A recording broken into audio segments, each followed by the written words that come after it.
Баршаңызға қайырлы күн, қалдарыңыз қалай? Бүгінгі біздің сенбіміз өте керемет басталды, денсаулыққа бөлуден басталды. Бүгін біз ЛПЛ клиникасына барып қайттық, косметологиялық клиника. Ол жерде папиллома, бородавка деген нәрселерді алып тастайды. Егер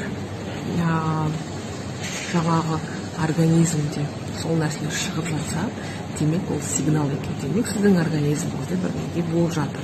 Не то бірдеңе болып жатыр дегенде. Менің мойнымда мына кезде көрінбейді ау сіздерге. Папиллома болған, соны алдыруға қорқып жүрген шынын айтсам.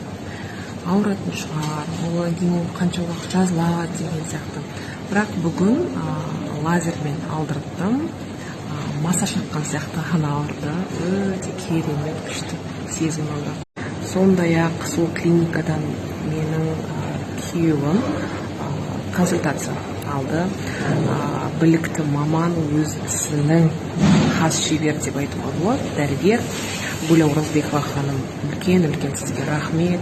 Берген кеңестеріңіз, берген ақпараттарыңыздың барлығы керемет. Алла разы болсын.